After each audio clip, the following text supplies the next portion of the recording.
The first bullet shattered the morning silence like a thunderclap, splintering the wooden side of Hannah Cole's wagon as she whipped the exhausted horses down into Serpent's Gulch.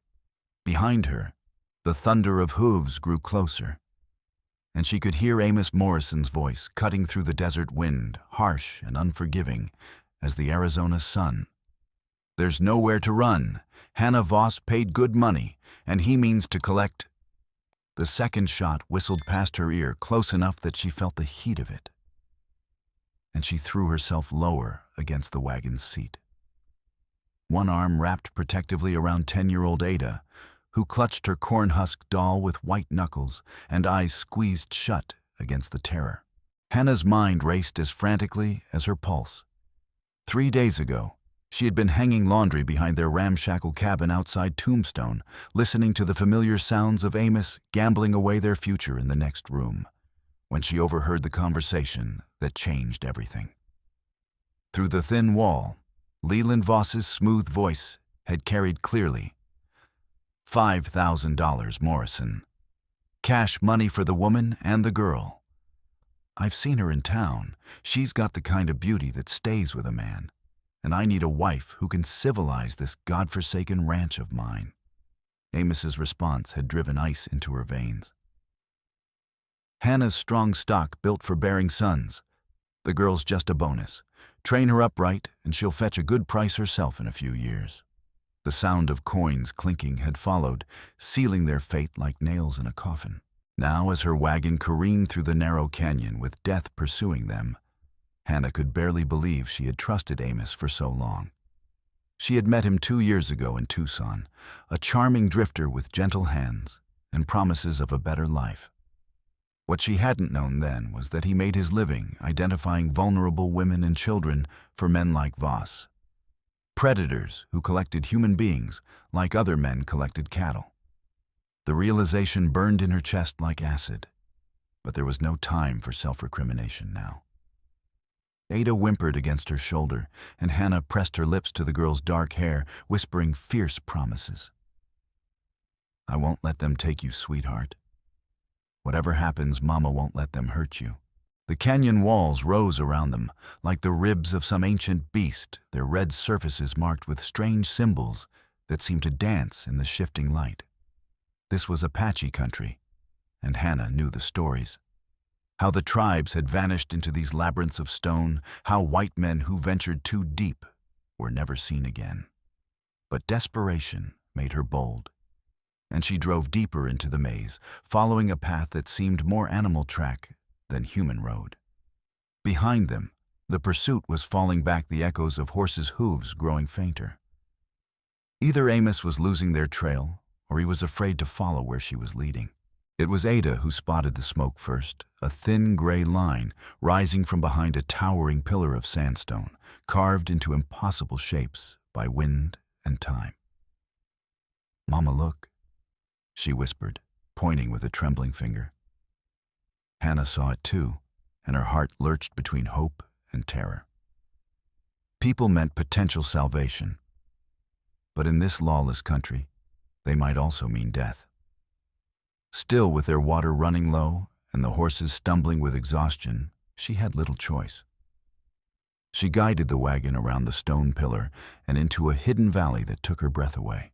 The Apache camp was like something from a half-remembered dream, a dozen hide lodges arranged in a circle around a central fire pit, where an old woman was grinding corn in a stone matate. Children's laughter echoed off the canyon walls, mixing with the sound of men's voices discussing the day's hunt. But the laughter died as Hannah's wagon rolled into view. And suddenly, she found herself surrounded by bronze-skinned warriors, whose faces were painted with symbols she didn't recognize. Their leader stepped forward, a tall man with graying hair, braided with eagle feathers, and eyes that seemed to look straight through her soul.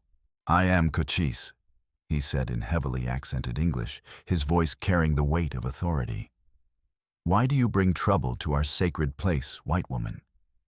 Hannah climbed down from the wagon, slowly, her hands raised to show she carried no weapons, and Ada clung to her skirts like a shadow. "My name is Hannah Cole." She began, her voice steadier than she felt. Men are chasing us. Bad men who mean to sell us like livestock. I beg you for sanctuary just until they give up the hunt." The old chief's eyes narrowed, and she could see him weighing her words against some internal scale of judgment. It was then that another figure emerged from the largest lodge, and Hannah's breath caught in her throat. This warrior was younger than Cochise, perhaps, in his late 30s, with broad shoulders marked by old scars and a face that seemed carved from the same red stone as the canyon walls. But it was his eyes that held her, dark as obsidian and filled with a pain so deep it made her chest ache in sympathy. He wore traditional Apache clothing, a leather breechcloth and high moccasins. But around his neck hung a silver amulet, unlike anything she had ever seen, its surface etched with spiraling patterns that seemed to shift and move in the firelight. "This is Tsela," Cochise said, following her gaze. "He speaks for the spirits of this place. If anyone can offer you protection, it would be him." Tsela approached slowly, his movements predatory and graceful, and Hannah felt Ada press closer against her legs. When he was close enough to touch, he stopped and studied them both with those haunting eyes. "You carry darkness with you," he said finally, his English perfect but tinged with an accent that made each word sound like music. "I can smell it on your skin like smoke.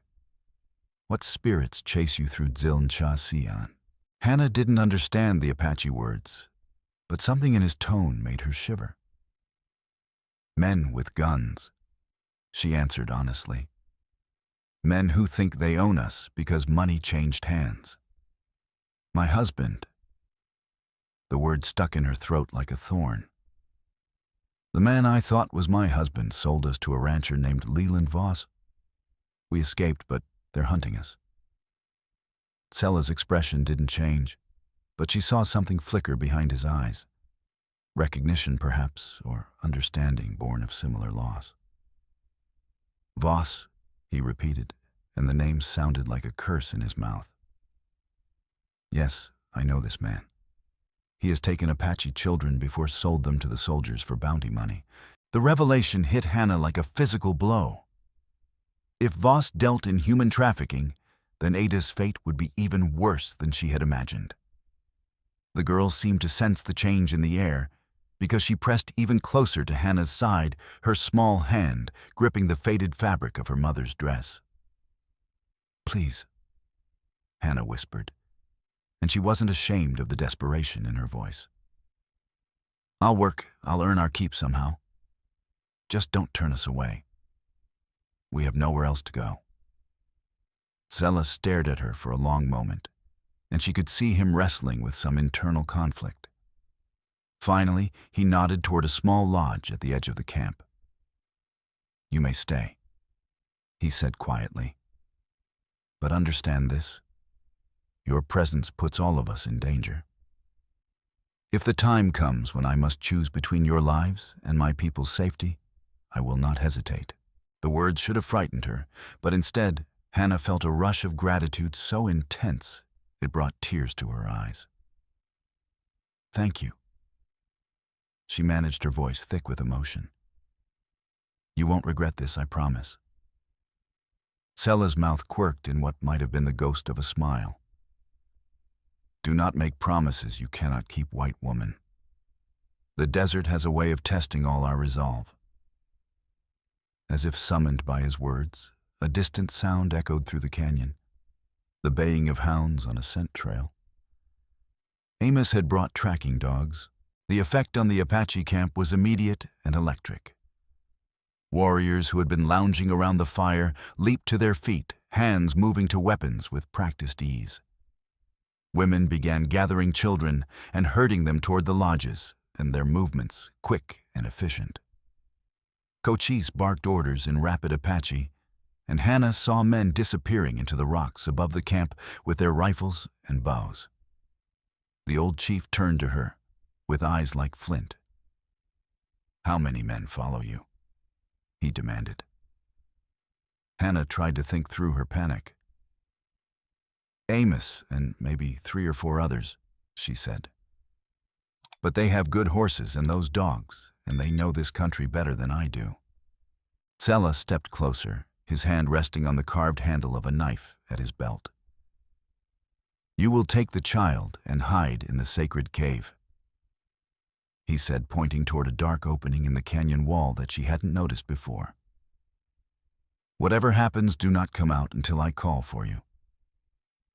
Hannah wanted to argue, to insist that she could fight alongside them, but Ada's terrified whimper reminded her where her priorities lay.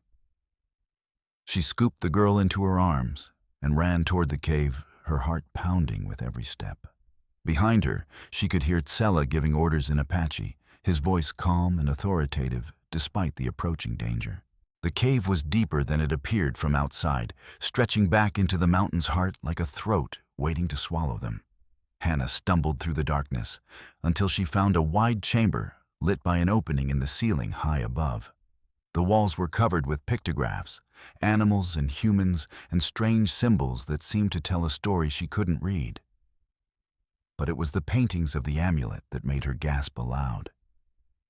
There, repeated across dozens of different panels, was the same spiraling design that decorated Tsela's necklace. In the paintings, it seemed to glow with its own inner light, and the human figures surrounding it appeared to be either worshipping or fleeing from its power. Ada pulled at her sleeve, pointing toward the cave entrance. "Mama, listen," she whispered.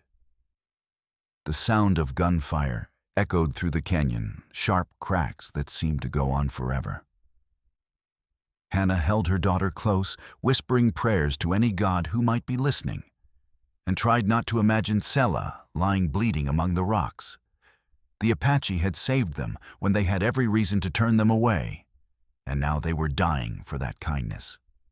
The guilt was almost unbearable, a weight that pressed against her chest like a stone. When the shooting finally stopped, the silence that followed was somehow even more terrifying. Hannah counted heartbeats, hers and Ada's, and waited for some sign of who had won. Then she heard footsteps approaching the cave, the soft whisper of moccasins on stone, and Tsela's voice called out, "It is safe now. You can come out." She emerged, blinking into the afternoon light, to find the Apache warriors gathered around 3 bodies near the canyon entrance. Amos Morrison lay among them, his face frozen in an expression of permanent surprise, and Hannah felt a complex mix of relief and grief that surprised her with its intensity. Tsela approached them, wiping blood from a shallow cut on his forehead. "Your husband fought well," he said simply. "He died with a weapon in his hand." Hannah stared at the corpse of the man she had once loved, trying to reconcile the gentle drifter she remembered with the predator who had tried to sell her. "He wasn't always like this," she said quietly. "When I first met him, he was different, kinder." Tsela nodded as if he understood. "The desert changes men," he replied. "Some it makes stronger, others it breaks, and the pieces cut anyone who gets too close. But their victory was short-lived. As the Apache warriors dragged the bodies away from the camp, a new sound reached their ears, the drumming of many horses' hooves coming fast down the canyon. This time, there was no mistaking the number of riders. Leland Voss had arrived with what sounded like a small army. Cochise emerged from his lodge wearing full war paint, his ancient face grim with determination. "We cannot fight so many," he said to Tsela in English, clearly intending for Hannah to hear. "You must take the woman and child deeper into Xian, to the place where even we do not go." Tsela's face went pale beneath his bronze skin. "Elder, that place is forbidden. The old stories say that those who enter the heart of the mountain never return unchanged." Cochise gripped his shoulder with one gnarled hand. "Then perhaps it is time for change," he said cryptically. "The spirits have been restless lately, and maybe they hunger for something new." Hannah didn't understand the exchange, but she could feel the weight of unspoken history between the 2 men. Whatever they were discussing, it frightened even these seasoned warriors. The sound of approaching horses grew louder, accompanied now by men's voices and the baying of fresh hounds. Voss's party was larger than Hannah had dared imagine. She counted at least a dozen riders, all armed with modern rifles and sidearms. At their head rode a man she recognized from her brief glimpses of him in Tombstone. Tall and lean, with silver hair and cold blue eyes that seemed to catalog everything they saw as potential property. Leland Voss had the look of a man accustomed to getting exactly what he wanted regardless of the cost to others. Tsela grabbed Hannah's hand and pulled her toward a narrow path that wound up the canyon wall, so steep and treacherous that it was almost invisible unless you knew where to look. "Quickly," he urged, scooping Ada up with his free arm. "We must reach the high places before they see us." Hannah's legs burned as they climbed her lungs, straining in the thin air, but fear gave her strength she didn't know she possessed. Behind them, she could hear Voss's voice echoing off the canyon walls, cultured and precise even in his anger. "I know you're here, Mrs. Cole. Your husband has already paid the price for his deception, and now it's time to honor our agreement." The path led to a narrow ledge that ran along the canyon's rim, offering a breathtaking view of the Apache camp below. Hannah could see Cochise and his warriors arranged in a defensive circle around the central fire, their weapons ready, but not yet raised. They were buying time, she realized, giving Tsela a chance to get her and Ada to safety. The knowledge that these brave people were risking everything for strangers filled her with a mixture of gratitude and shame that brought tears to her eyes. Voss rode into the camp with the arrogance of a man who believed that money could buy anything, including human lives. He was younger than Hannah had expected, perhaps in his early 40s, with the kind of dangerous charisma that made weak people want to please him. His clothing was expensive but practical. Tailored leather and fine wool that spoke of wealth combined with frontier pragmatism. At his side rode a man whose very presence made Hannah's skin crawl. Tall and skeletal, with pale eyes and hands that never strayed far from his weapons. This had to be Bryce Varn Voss's enforcer and the man responsible for tracking them across half of Arizona. "Chief Cochise." Voss said, his voice carrying easily in the thin desert air. "I apologize for this intrusion into your lands, but I'm here on a matter of business. I'm looking for a woman and child who belong to me, a purchase made in good faith from her husband. I'm sure you understand the importance of honoring such agreements." The old chief's expression didn't change, but Hannah could see the disgust in his eyes. "No one belongs to anyone else," Cochise replied in careful English. "This is Apache law older than your money." Voss's smile was cold as winter wind. "Perhaps we have different definitions of ownership, Chief. But the law of the United States is clear on this matter. The woman is my legal property acquired through proper purchase from her lawful husband. I have the documents to prove it." He reached into his saddlebags and withdrew a rolled paper which he displayed with theatrical flourish. A bill of sale properly witnessed and notarized. "Mrs. Hannah Cole and the child Ada sold to me for the sum of $5,000 by one Amos Morrison, acting as her legal guardian and husband." The paper meant nothing to Cochise, but Hannah could see other Apache faces watching the exchange with growing anger. These people understood slavery in all its forms, having fought against it for generations. The idea that a piece of paper could transform human beings into property was an abomination to everything they believed. Tsela's hand tightened on her shoulder, and she could feel the rage radiating from him, like heat from a forge. What happened next would be burned into Hannah's memory forever. Voss, apparently growing impatient with the peaceful exchange, gestured to his men, and several of them raised their rifles in a casual but unmistakable threat. "Chief," he said, his voice losing its veneer of civility, "I've tried to be reasonable, but my patience has limits. I know the woman is here. Her trail leads directly to your camp. Produce her now, and we'll leave you in peace. Continue to obstruct me, and I'll be forced to conclude that you're harboring stolen property." Cochise stood slowly, his aged frame somehow radiating more menace than all of Voss's armed men combined. "You threaten Apache people on Apache land," he said quietly. "This is not wisdom." Around the camp, Hannah could see warriors melting into the shadows, their movements so subtle that even she almost missed them. But Voss was too focused on his quarry to notice the trap being set around him. He had made the fatal mistake of underestimating his opponents, seeing only primitive savages, where he should have recognized seasoned fighters defending their home. It was Bryce Varn who first noticed the shifting shadows, his pale eyes tracking movement that ordinary men would have missed. "Boss," he said quietly, his hand drifting toward his gun. "We need to go. Now." But Voss was too consumed with his obsession to listen to reason. Hannah could see it in his face, the manic gleam of a man who had never been denied anything he truly wanted. The thought of losing her and Ada to a band of Apaches was driving him toward a recklessness that would doom them all. "I'm going to count to 10, Voss announced, drawing his own revolver with theatrical slowness. "If the woman hasn't appeared by then, I'll start shooting your people until she does." The threat hung in the desert air, like the promise of a thunderstorm. And Hannah felt Ada trembling against her side. Below them, she could see Apache children being hustled into lodges by their mothers, their young faces etched with the kind of fear that no child should ever have to experience. Tsela rose from his crouch beside Hannah, his jaw set with grim determination.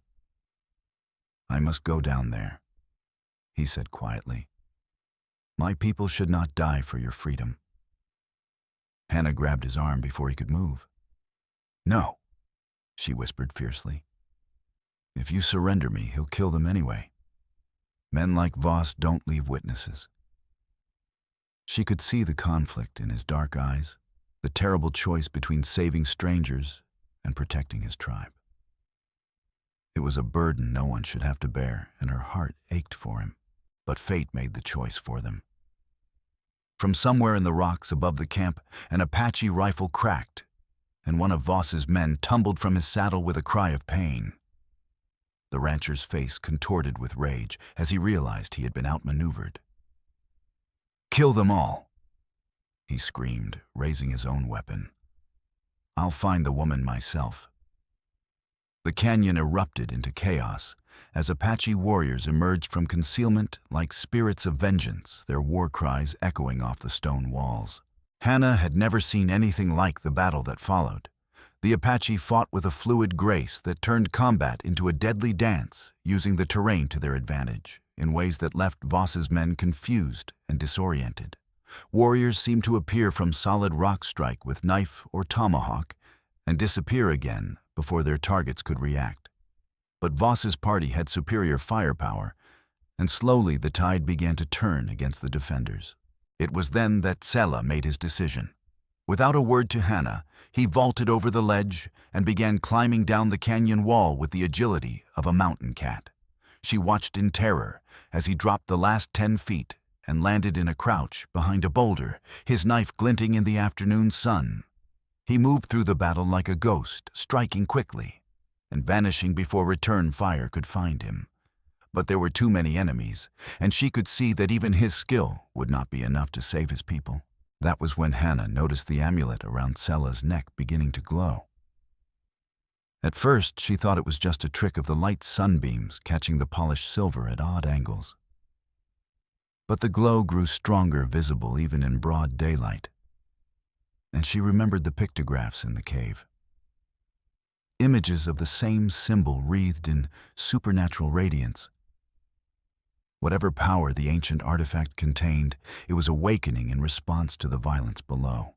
The effect on the battle was immediate and dramatic.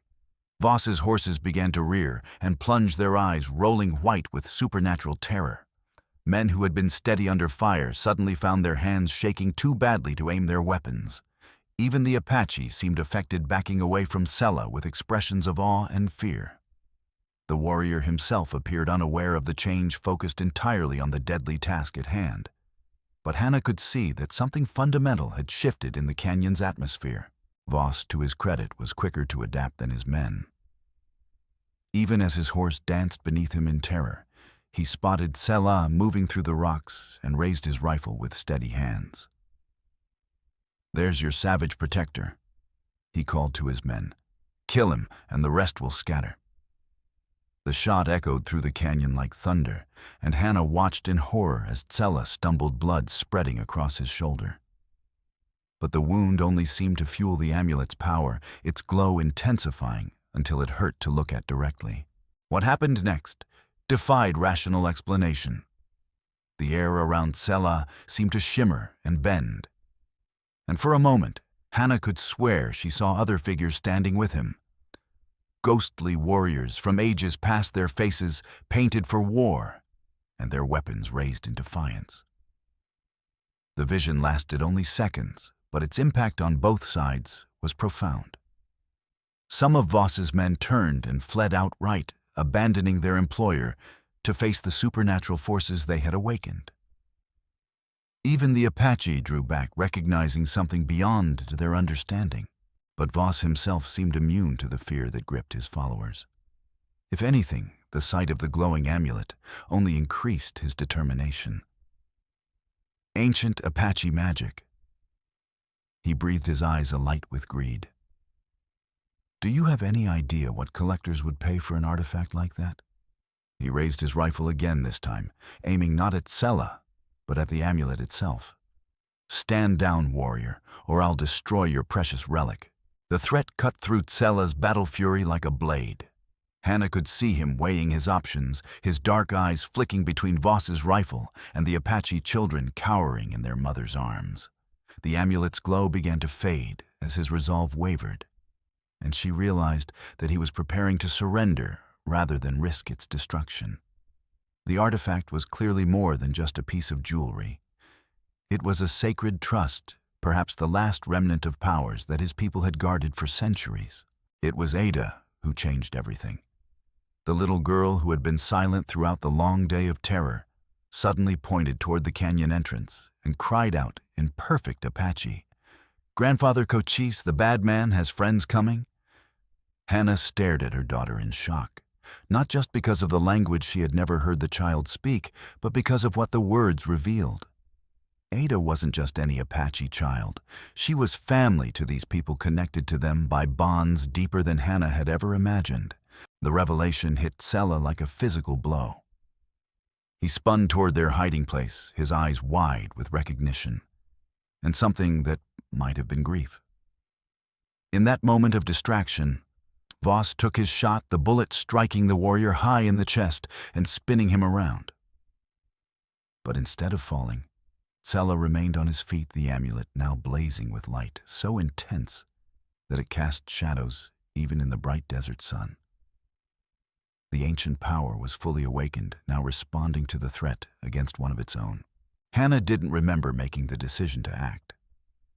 One moment she was crouched on the ledge, watching helplessly as the man who had saved them fought for his life.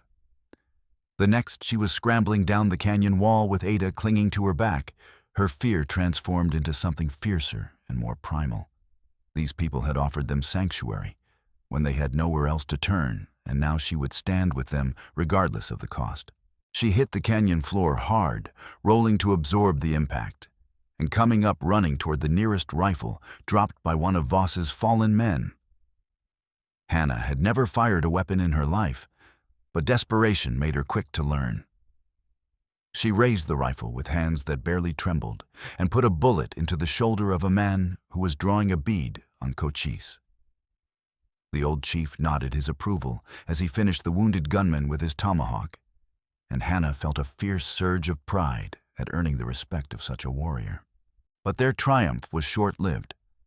Voss had rallied his remaining men, and reinforcements were indeed approaching from the canyon mouth. A dozen more riders, led by a man whose very presence seemed to darken the afternoon light. Hannah recognized him from wanted posters she had seen in Tombstone. Jake Slade, the most feared bounty hunter in the territory, a man who took contracts that other gunfighters wouldn't touch. If Voss had hired Slade, then he was willing to pay any price to reclaim his property. The bounty hunter rode into the canyon with the casual confidence of a man who had never lost a fight. He was smaller than Hannah had expected, barely average height, but he moved with the fluid grace of a predator. His clothing was plain black leather, worn but well-maintained, and his weapons were equally understated. A single revolver at his hip and a rifle across his saddle. But it was his eyes that marked him as truly dangerous, pale blue, and completely without warmth or mercy. "Afternoon, Leland." Slade called out his voice, carrying a slight southern drawl. "Looks like you've got yourself a situation here." Voss's relief at the reinforcement was visible, but Hannah noticed that even he seemed wary of the bounty hunter. "Jake, thank God you're here. These savages are harboring my property, and they're using some kind of witch magic to—" Slade cut him off with a raised hand, his cold gaze taking in the scene with professional assessment.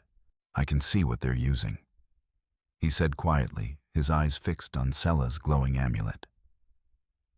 "And I know what it is. Question is, do you—" Voss looked confused, but Hannah felt a chill of premonition. The bounty hunter's expression suggested that he understood something about the artifact that the rest of them had missed.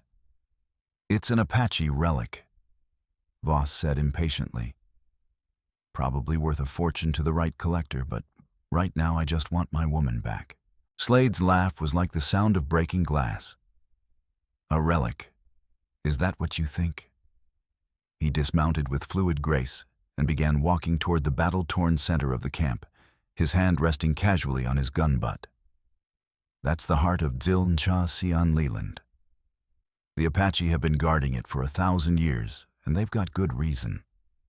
That little trinket has the power to call up the spirits of every warrior who ever died defending this land." The words sent a shiver through Hannah that had nothing to do with the desert wind. She looked at Ada, who was watching the exchange with an expression far too knowing for a 10-year-old, and felt pieces of a puzzle clicking together in her mind. The child's uncanny knowledge of Apache language, her immediate recognition by Tsela, the way the amulet had responded to the threat against her. None of it was coincidence. Ada wasn't just any Apache child. She was something more, perhaps the last in a line of guardians who had protected the artifact through the generations. Tsela, despite his wounds, was struggling to his feet, with the amulet blazing against his chest like a star. The ghostly warriors were more visible now, dozens of them arrayed behind him, in a line that stretched back through centuries of Apache history. But Hannah could see that the effort of channeling such power was destroying him from within. Blood ran from his nose and ears, and his face was pale as mountain snow. He was burning himself out to protect them, and she couldn't let that sacrifice be in vain. "Ada," she called softly, and the little girl turned to her with eyes that suddenly seemed ancient and wise. "What do you remember about before you came to live with Mama?" The child's face scrunched in concentration, and when she spoke, her voice carried traces of an accent that Hannah had never noticed before. "There was fire," Ada said slowly, "and screaming. Grandfather Tsela came for me, but the bad men were faster. They took me away, but I kept the heart song safe. I kept it here." She pressed her small hand against her chest, right over her own heart. The revelation struck Hannah like lightning. Ada wasn't carrying the amulet's power. She was the power, the living embodiment of whatever force the Apache had guarded for so long. The artifact around Tsela's neck was just a focus, a way to channel abilities that flowed through the bloodline of chosen guardians. And somehow, through accident or fate, Hannah had rescued the most important child in Apache history from whatever tragedy had originally separated her from her people. Jake Slade had reached the same conclusion, his pale eyes fixed on Ada, with the intensity of a hawk spotting prey. "Well, well," he murmured, his drawl more pronounced now. "The little guardian herself. Leland, you have no idea what you've stumbled onto here. That child is worth more than all the gold in Arizona, but not for the reasons you think. He drew his revolver with snake-quick speed, the barrel gleaming in the amulet's supernatural light. She's the key to power that men have killed for since before the white man ever set foot on this continent. Voss's face was a mask of confusion and growing alarm. What are you talking about, Jake? She's just a child. I bought her along with the woman for breeding stock, nothing more. The bounty hunter's smile was cold as winter moonlight. Breeding stock? That's rich. You bought the last Apache spirit speaker, the only person alive who can control the heart of Tsela. With her power under my direction, I could raise an army of the dead and conquer this entire territory. The betrayal hit Voss like a physical blow. You're talking about breaking our deal. I hired you to help me recover my property, not to steal it for yourself. Slade's gun swung toward his former employer with casual menace. Our deal just changed, friend. The child comes with me, and you can keep the woman if you want. Though I'd suggest you cut your losses and ride away while you still can. Hannah felt the world tilting beneath her feet. In the space of minutes, she had learned that her adopted daughter was the heir to ancient powers, and the target of men who would use those abilities for evil beyond imagination. The protective instincts that had driven her to flee Amos's betrayal now blazed even brighter, fueled by the knowledge that Ada's fate was tied to something far greater than either of their individual lives. She would die before she let anyone use the child as a weapon, but it was Tsela who acted first. With a roar that seemed to echo from the throats of all the ghostly warriors behind him, he launched himself at Jake Slade with his knife leading the charge. The bounty hunter was fast, inhumanly fast, but the Apache warrior had supernatural power flowing through his veins. The blade caught Slade high on the shoulder, spinning him around and sending his first shot wild. But the gunman recovered with terrifying speed, putting his second bullet into Tsela's stomach and dropping him to his knees. The amulet's light began to flicker as its bearer weakened, and the ghostly warriors started to fade like smoke in the wind. Hannah could see their time running out, measured in heartbeats and the spreading pool of blood beneath Tsela's body. Ada cried out in what sounded like Apache, and suddenly the air around them was filled with a humming sound like a vast hive of bees. The child was calling on power she barely understood, trying to save the man who had protected her people for so long. What happened next would be remembered in Apache legend for generations to come. Ada stepped forward, her small hands glowing with the same light that surrounded Tsela's amulet, and touched the wounded warrior's forehead. The effect was instantaneous and miraculous. His wounds began to close, his strength returned, and the ghostly army behind him snapped back into sharp focus. But Hannah could see the effort draining the child, her face growing pale and drawn as she poured her life force into healing their protector. Jake Slade saw it too, and his pale eyes lit up with unholy hunger. Magnificent. He breathed, raising his gun again. Even better than I hoped. With power like that under my control, I could rule more than just Arizona. I could reshape the entire West according to my vision. The bullet took Tsela in the shoulder, spinning him around, but not dropping him this time. The Apache warrior's knife flashed out in a silver arc, opening a line across the bounty hunter's gun hand and sending his weapon spinning away into the rocks. The two men closed in hand-to-hand combat, and Hannah had never seen anything like it. Slade fought with the cold precision of a machine, every move calculated for maximum efficiency. But Tsela had the fury of his ancestors flowing through him, making him faster and stronger than any mortal man had a right to be. They rolled across the canyon floor in a tangle of limbs and glinting steel, each seeking the advantage that would end the fight forever. Meanwhile, Voss was rallying his remaining men for one final assault on the Apache defenders. Hannah could see that the battle had cost both sides dearly. Cochise's warriors were down to perhaps half their original number, while Voss had lost most of his hired guns to Apache cunning and supernatural terror. But the rancher himself seemed driven by a madness that went beyond simple greed, as if losing Hannah and Ada would represent a defeat too fundamental to accept. "Kill them all," he screamed, his cultured facade finally cracking to reveal the monster beneath. "I don't care about collateral damage anymore. If I can't have the woman, then no one can." His remaining men opened fire with desperate intensity, sending bullets whining off the canyon walls like angry hornets. Hannah threw herself over Ada, shielding the child with her own body as chips of stone showered down around them. It was Kogshis who ended Voss's rampage. The old chief rose from cover behind a fallen horse and put 3 arrows into the rancher's chest with machine-like precision, each shaft finding gaps in the man's expensive armor. Voss looked down at the feathered shafts protruding from his body with an expression of profound surprise, as if he couldn't quite believe that someone had actually dared to kill him.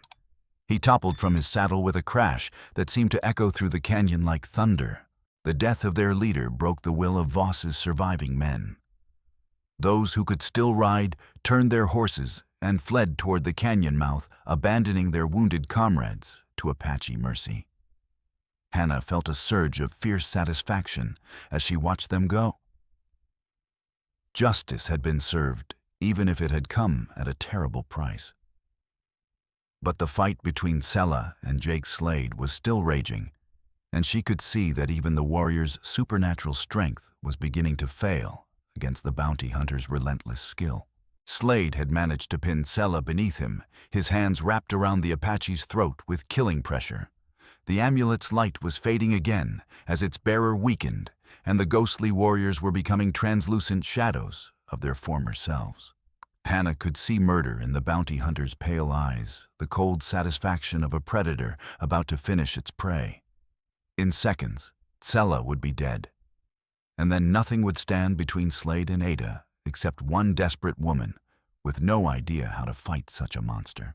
That was when Ada spoke up in a voice that seemed to come from somewhere far older than her 10 years. "Let him go, evil man," she said in perfect English, but with an accent that belonged to another century. "You do not understand what you seek to control. The power of Tsela is not meant for hearts filled with darkness." Slade looked up at her with those cold blue eyes and laughed a sound like breaking bones. "Save your mystical warnings for someone who believes in them, little girl. I deal in reality, and the reality is that you're coming with me, whether you like it or not." But Ada's expression didn't change, and Hannah felt a chill that had nothing to do with the desert wind. "I offered you mercy," the child said quietly. "You chose to refuse it. Now face the consequences of your choices." She raised her small hands. Suddenly, the air around them was filled with a sound like the rushing of mighty waters. The temperature dropped 20 degrees in an instant, and frost began forming on the canyon walls despite the blazing afternoon sun. Jake Slade's confidence cracked for the first time, his grip on Tsela's throat loosening as supernatural cold bit through his leather clothing. "What are you?" he whispered, his breath visible in the suddenly frigid air. Ada's smile was sad and ancient, the expression of someone who had seen too much of human cruelty.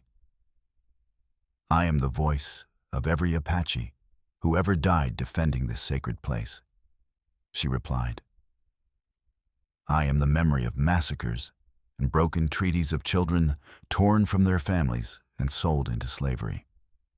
I am justice delayed, but not denied." The ghostly warriors were fully visible now, no longer translucent, but solid as living men. They surrounded Slade with weapons raised their faces, painted for war, and their eyes burning with righteous fury.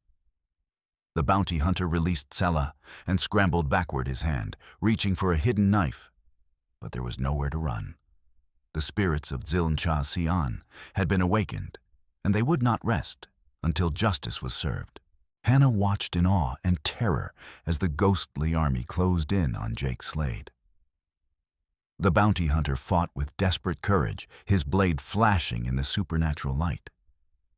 but he was just one man against the accumulated fury of generations. When it was over, his body lay still among the rocks, his pale eyes staring sightlessly at the Arizona sky. The spirits faded back into legend, and their work complete, leaving only the living to deal with the aftermath of the battle. Tsela struggled to his feet, his hand pressed against wounds that were healing even as Hannah watched. The amulet's light was gentler now, no longer the blazing fury of combat, but the warm glow of a hearth fire. He looked at Ada with an expression of profound respect and not a little fear. "You are truly the last guardian," he said softly. "The power flows through you like a river, and you are wise enough to channel it without being consumed." Ada's face was that of a normal 10-year-old again, and the ancient wisdom faded back into childhood innocence. She ran to Hannah and wrapped her arms around her adopted mother's waist, seeking comfort after the terrible display of power. "I was so scared, Mama," she whispered. "The voices in my head were so angry, and they wanted to hurt the bad men so much. I didn't want to let them, but they said it was the only way to keep us safe." Hannah held her daughter close, marveling at the courage it must have taken for such a young child to channel forces that could have easily destroyed her. "You did the right thing, sweetheart," she murmured, stroking Ada's dark hair. "Sometimes good people have to do hard things to protect the ones they love." But even as she spoke the words, she wondered what this experience would cost the child in the long run. Powers like that always came with a price, and she feared that Ada would carry the weight of this day for the rest of her life. Cochise approached them slowly, his ancient face etched with exhaustion and grief. The battle had cost his people dearly. Too many good warriors lay still among the rocks, their blood seeping into the sacred soil of Tsela.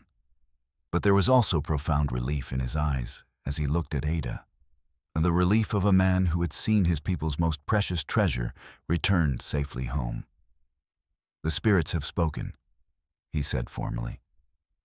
"The child belongs with her people, as it was always meant to be." The words hit Hannah like a physical blow, even though she had known they were coming. Of course, Ada would stay with the Apache. This was her true family, her inheritance, and her destiny. But that knowledge didn't make the pain any less sharp, or the prospect of separation any easier to bear. She had rescued this child from tragedy, and raised her with all the love in her heart, only to discover that she had been a guardian rather than a mother all along. It was Ada herself who surprised them all. "No, grandfather," she said firmly, using the Apache term for the chief that came as naturally as breathing. "Hannah is my mother in every way that matters. She saved me when everyone else was gone, and she loved me when she thought I was just a lost child. The spirits don't get to decide who my family is. I do." The little girl looked up at Hannah with eyes full of determination. "If my people will have us, I want us both to stay. We can be a bridge between the Apache and the white world, helping them understand each other." Tsela stepped forward, the amulet around his neck, pulsing with gentle light. "The child speaks wisdom beyond her years," he said carefully. "But this is not a decision to be made lightly. Hannah Cole, do you understand what you would be choosing? Life among the Apache is hard, and there are those in the white world who would see you as a traitor for casting your lot with us. There would be no going back to the life you knew before." Hannah looked around at the canyon that had become their sanctuary, at the Apache warriors who had fought and died to protect them, at Tsela, whose courage had saved them all. Then she looked down at Ada, the child who had become the center of her universe, and knew that her choice had been made long before anyone asked the question. "I've seen what the white world offers women like me," she said quietly. "I've seen how they treat anyone they consider property. If Ada chooses to stay with her people, then this is where I belong too." The negotiations that followed were complex and delicate, conducted in a mixture of English and Apache, with Tsela serving as translator. Some of the warriors were suspicious of allowing a white woman to remain in their sacred place, fearing that she would bring more trouble down on their heads. Others argued that the spirits themselves had chosen to protect her, making her as much a part of Tsela as any Apache born. The debate continued long into the night, voices rising and falling around the central fire like music. It was dawn when Cochise finally rendered his decision. "The white woman has proven her courage and her loyalty," he announced formally. "She fought beside us against our enemies, and the guardian child claims her as family. The spirits have marked her as one of ours, and we will honor their judgment." A cheer went up from the assembled warriors, though Hannah noticed that some faces remained skeptical. Acceptance would have to be earned through deeds rather than words, but at least she would have the chance to try. In the days that followed, Hannah threw herself into learning the ways of her new people, with the same determination that had carried her across the desert. She learned to prepare traditional foods, to repair weapons and clothing, to read the subtle signs that warned of approaching weather or danger. The Apache women were initially suspicious of her, but Ada's obvious happiness and Tsela's quiet support gradually won them over. Children, as always, were the quickest to accept change, and soon Hannah found herself surrounded by young faces eager to learn English words in exchange for Apache ones. Tsela became her guide and teacher, patiently explaining the complex web of traditions and taboos that governed Apache life. He told her the stories behind the pictographs in the sacred cave tales of heroes and spirits, and the eternal struggle between good and evil. Most importantly, he helped her understand Ada's unique heritage and the responsibilities that came with being guardian of the heart of Tsela. The child would need training to control her abilities, guidance, to ensure that the power didn't consume her, as it had others in the past. But even as Hannah found her place in this new world, she couldn't shake the feeling that their troubles were far from over. Word of the battle in the canyon would eventually reach the outside world, and there would be questions about what had happened to Leland Voss and his men. The territorial government took a dim view of violence against white settlers, even those who dealt in human trafficking. Sooner or later, soldiers would come looking for answers, and the Apache would need to be ready for whatever consequences followed. The first sign of approaching trouble came 3 weeks after the battle, when Apache scouts reported dust clouds moving through the passes to the north. A large party of riders was approaching Tsela. Too many to be traders or travelers? Cochise called a council of war, and the decision was unanimous. The women and children would retreat deeper into the canyon system, while the warriors prepared defensive positions. Whatever was coming, they would face it as they had faced every other threat to their people together, and with absolute determination to protect their own. Hannah found herself assigned to guard the sacred cave, where she and Ada had first taken shelter, along with 2 young warriors whose job was to ensure that the most important members of the tribe reached safety if the outer defenses fell. Ada stayed close to her side, the amulet around her neck glowing faintly with inner light. The child had insisted on wearing it herself now, claiming that it helped her focus the voices of the spirits and keep them from overwhelming her young mind. The riders who finally appeared at the canyon mouth were not soldiers as everyone had expected, but something potentially even more dangerous. Bounty hunters and mercenaries, drawn by the enormous reward that someone had placed on Hannah's head. News of Voss's death had reached certain circles in Tombstone and Tucson, and it seemed that the ranchers' associates were determined to recover their investment by any means necessary. The price on Hannah and Ada's heads was enough to attract every gun for hire in the territory. The battle that followed was different from the first one. More methodical, more professional, and far more deadly. These men knew how to fight Apaches, how to use their superior firepower to negate the advantages of terrain and mobility. They had brought enough ammunition to sustain a siege, and their leader was a former cavalry officer who understood Apache tactics better than most. For the first time since arriving in Tsela, Si and Hannah began to fear that their sanctuary might not be as impregnable as she had believed. It was during the third day of fighting that the true scope of the threat became clear. Ada, using her connection to the spirits of the canyon, reported that more riders were approaching from 3 different directions. The mercenaries had coordinated their assault, bringing enough men to surround the entire canyon system and starve the Apache into submission. Even if Cochise's warriors could hold their current positions, they couldn't fight on 4 fronts simultaneously while protecting their non-combatants. That night, as Apache wounded groaned in the darkness and ammunition ran dangerously low, Tsela came to Hannah with a proposal that chilled her to the bone. "There is a way," he said quietly, his scarred face grim in the firelight. "The ancient paths that lead to the heart of the mountain. My grandfather spoke of them, secret ways that the spirits themselves carved through the rock. But they are dangerous, and some who enter them are never seen again." Hannah looked at Ada, who was sleeping fitfully against her shoulder, the amulet's light pulsing in rhythm with the child's heartbeat. "You're talking about taking her into whatever lurks in the deepest parts of this place," she said. "What if the cure is worse than the disease? What if we lose her to whatever powers guard those ancient ways?" Tsela's expression was troubled but determined. "If we stay here, the mercenaries will eventually break through our defenses.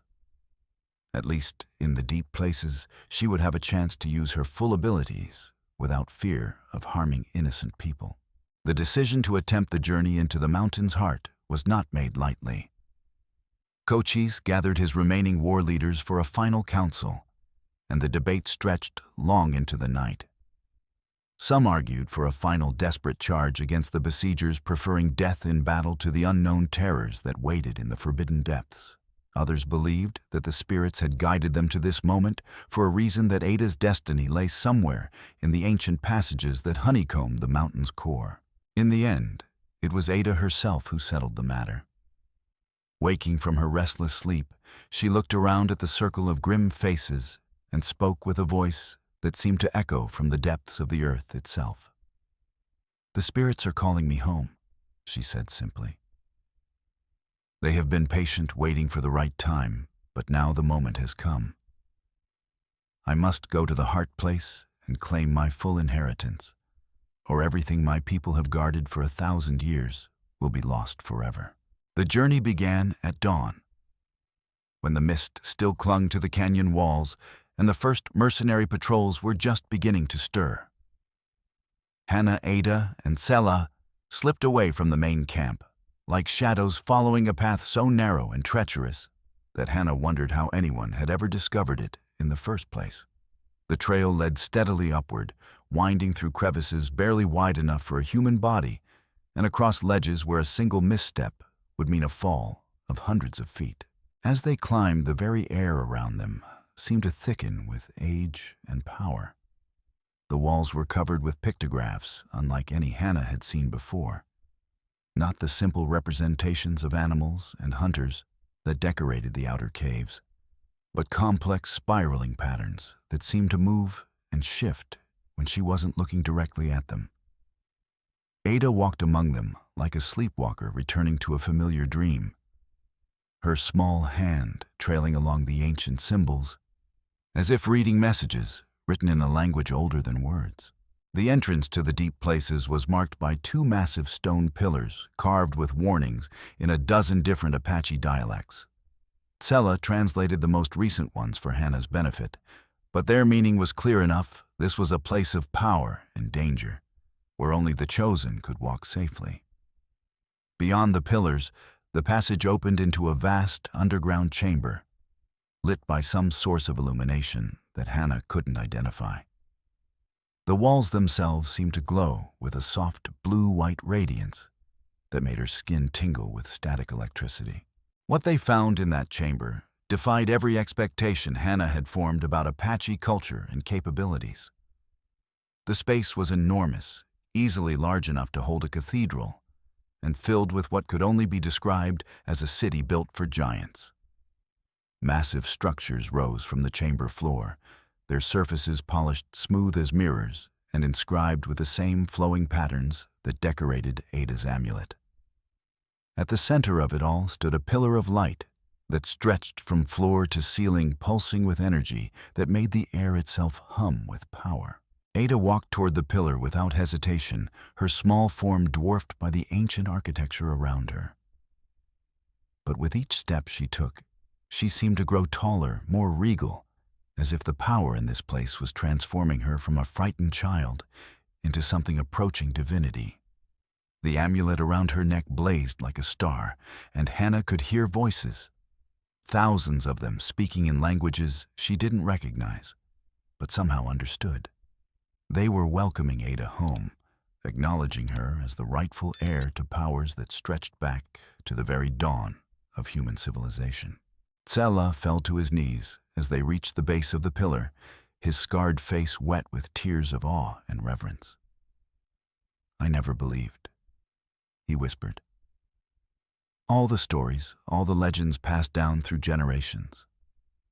I thought they were just tales to frighten children and give meaning to our suffering. But this is real. The ancestors really did speak with gods, and we have been guarding their legacy all this time." Hannah wanted to kneel, as well overwhelmed by the sense of standing in the presence of something infinitely greater than herself. But Ada turned to her with eyes that held all the warmth and love of the child she had raised. And she knew that whatever divine power flowed through her daughter, the human heart beneath remained unchanged. "It's going to be all right, Mama," Ada said softly. "The voices are scared and angry because they've been alone for so long, but they remember what it means to love and protect family. They won't hurt you or Tsela." What followed was beyond Hannah's ability to fully comprehend. Ada placed her small hands against the pillar of light, and suddenly the entire chamber was filled with images and sounds from across centuries of Apache history. She saw the arrival of the first Spanish conquistadors, the brutal wars with Mexican settlers, the broken treaties and massacres that had driven her people deeper and deeper into the wilderness. But she also saw moments of triumph and beauty. Great victories against impossible odds, the birth of children who would carry on ancient traditions, love stories that transcended the barriers of culture and time. Through it all, Ada stood at the center of the visions, like a conductor leading an orchestra of memory and dream. The power flowing through her was vast beyond imagination, but she wielded it with the gentle touch of someone who understood that strength without compassion was merely destruction. Hannah watched her daughter commune with the spirits of ages past and felt a pride so intense it was almost painful. This was what Ada had been born for, not to be a weapon in someone else's war, but to be a bridge between worlds, a guardian of wisdom that must not be allowed to die. But even as the ancient powers acknowledged Ada as their chosen vessel, Hannah could hear the sounds of battle echoing down from the world above. The mercenaries had found their trail and were fighting their way through the outer defenses of the sacred cave system. Soon they would reach this chamber, drawn by greed, for whatever treasures they imagined lay hidden in the mountain's heart. The time for revelation was ending, and the moment for action had arrived. Ada must have sensed the approaching danger as well, because the vision suddenly ceased, and she turned away from the pillar with an expression of grim determination. "They're coming," she said simply. "The men who would steal our power and use it for evil. But the ancestors have shown me what must be done." She looked at Hannah and Tsela with eyes that held sorrow and love in equal measure. "You have to trust me now, both of you. What I'm about to do will seem terrible, but it's the only way to protect our people and preserve what must be preserved." The first mercenaries burst into the chamber, just as Ada finished speaking, their weapons raised and their eyes wide with a mixture of greed and superstitious terror. Their leader was a man Hannah recognized from wanted posters. Blackjack McCready, a former Confederate raider whose depredations had made him wealthy and notorious throughout the territory. He looked around at the ancient city with the calculating gaze of someone who saw everything in terms of potential profit. Well, well. McCready drawled his southern accent thick as molasses. What have we here? Looks like the Apache have been holding out on us, hiding away their treasure in this little underground palace. His men spread out through the chamber, their rifles trained on Hannah, Ada, and Tsela.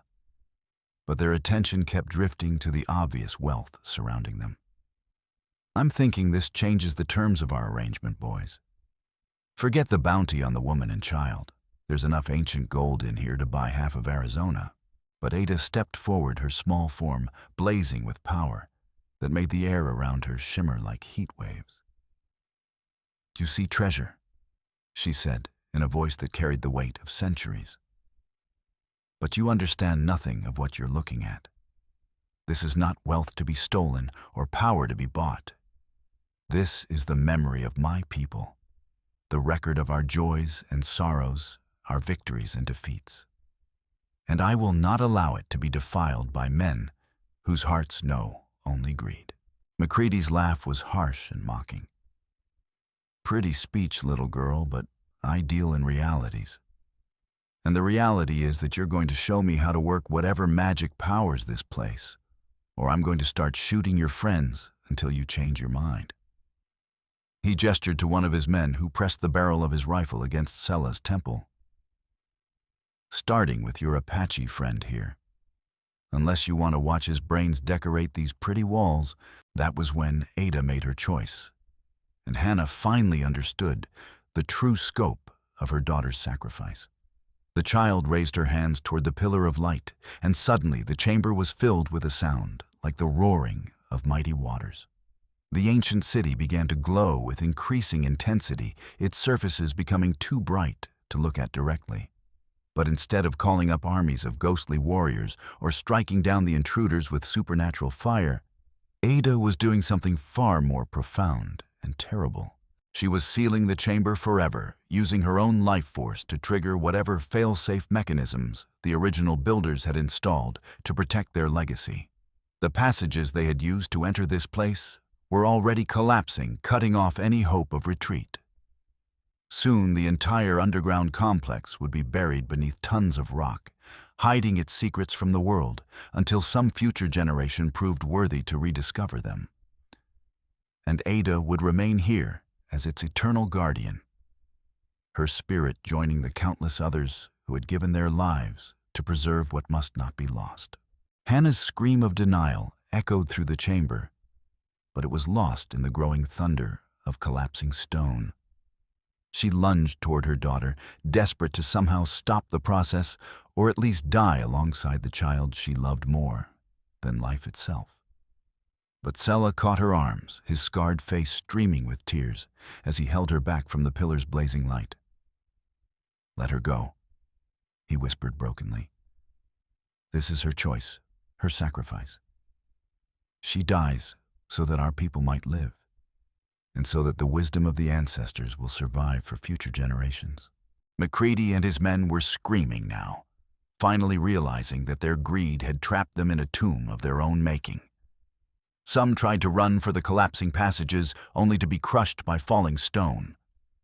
Others fired wildly at Ada, as if bullets could somehow stop the forces she had unleashed. But the child stood untouched at the center of the growing maelstrom, her small form blazing with light, as she poured herself into the ancient mechanisms that would hide this place forever.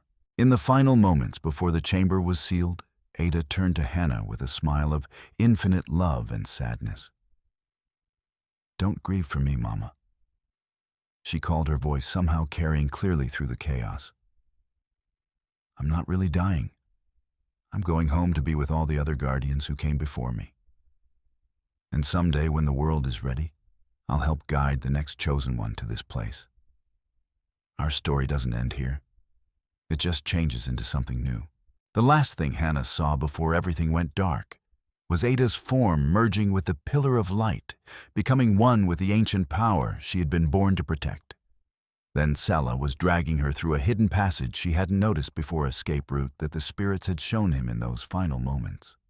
They emerged into daylight, just as the entire mountain shook with the force of the chamber's collapse, sealing away the underground city, and all its secrets behind barriers that would take centuries to breach.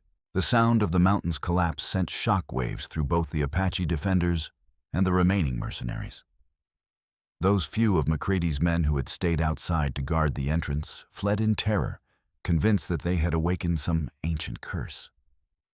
The siege of Tsela ended not with victory or defeat, but with the supernatural erasure of the very prize that both sides had been fighting to possess. In the days that followed, Hannah struggled to find meaning in a world that no longer contained the child who had become the center of her universe. Tsela stayed close to her side, offering what comfort he could to someone who had lost everything that mattered to her. The Apache people treated her with a respect bordering on reverence, recognizing her as the adopted mother of their greatest guardian. But that honor felt hollow without Ada's presence to give it meaning. It was Cochise who finally helped her understand that Ada's sacrifice had not been in vain. "The child you raised chose to become something greater than herself," the old chief told her one evening as they sat beside the fire that burned in the place where the sacred cave entrance had once stood. "She could have used her power to destroy our enemies, to strike them down with supernatural fire. Instead, she chose preservation over destruction, protection over vengeance. That is the wisdom you taught her, Hannah Cole, and it may have saved not just our people, but the world itself from powers too dangerous to be unleashed." Slowly, painfully, Hannah began to build a new life among the Apache. She threw herself into learning their traditions and customs, finding solace in the daily rhythms of a people who understood loss and survival in equal measure.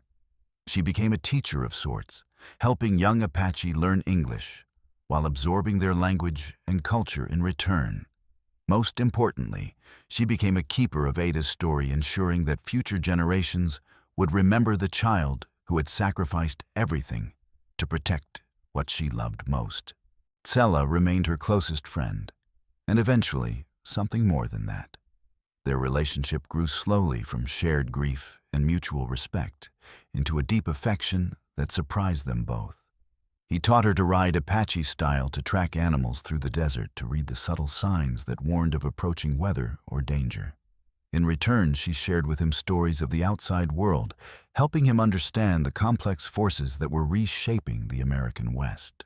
But even as Hannah found peace in her new life, she couldn't escape the knowledge that the world beyond Tsela was changing in ways that would eventually threaten even this remote sanctuary. The railroad was coming, bringing with it waves of settlers and soldiers who would push the Apache deeper into the wilderness. The old ways were dying, and even the spirits of the sacred mountain might not be able to protect their people from the tide of progress that was sweeping across the continent. It was during the 5th year after Ada's sacrifice that the first sign of hope appeared. Hannah was teaching a group of Apache children to read English when one of them, a girl of perhaps 8 years old, suddenly looked up from her book with an expression of startled recognition. "I hear singing," the child said in perfect Apache, despite having been born to parents who spoke no English. "Someone is singing in the old language, the words the spirits use." Hannah's heart leaped as she recognized the signs she had been watching for. The girl, whose name was Ayanna, was beginning to show the same abilities that had marked Ada as special. The power of the Guardians had not died with her daughter. It had merely been waiting for the right time and the right person to manifest again.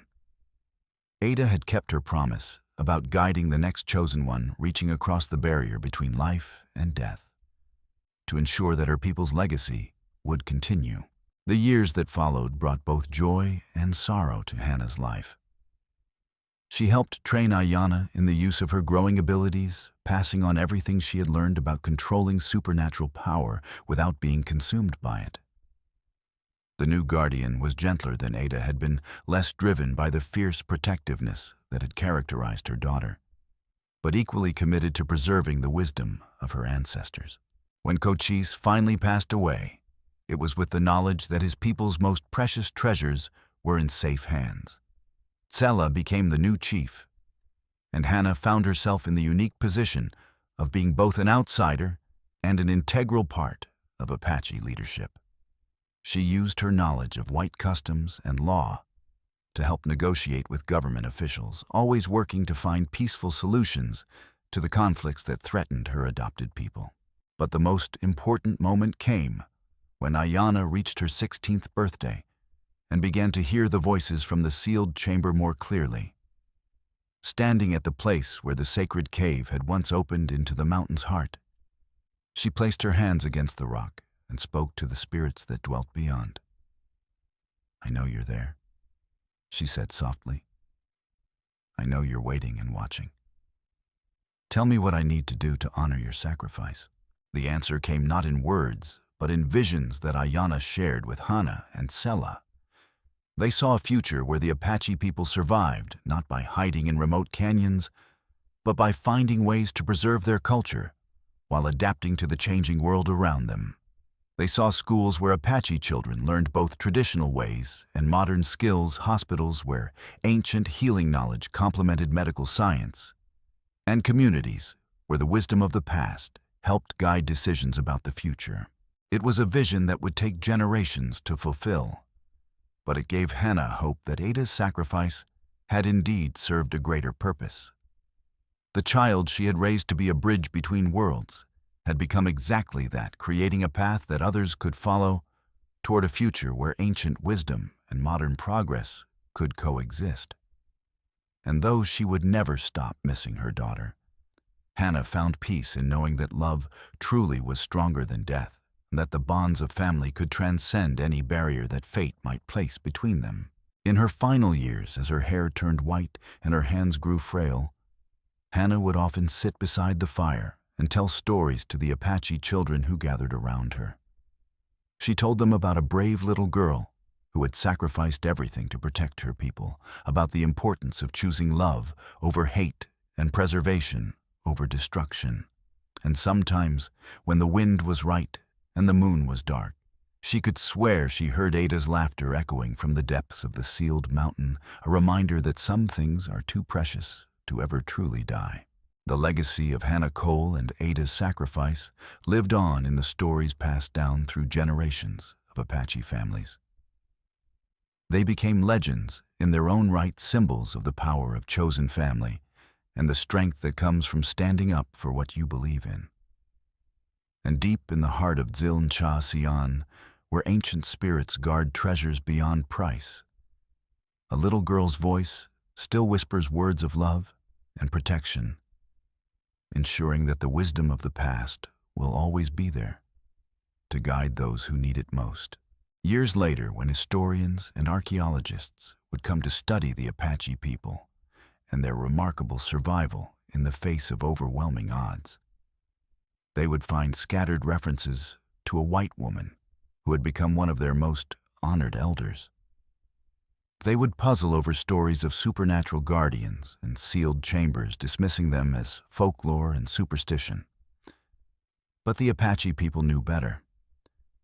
They knew that some truths are too important to be contained in history books, and that the most powerful stories are the ones that live in the heart rather than on the written page.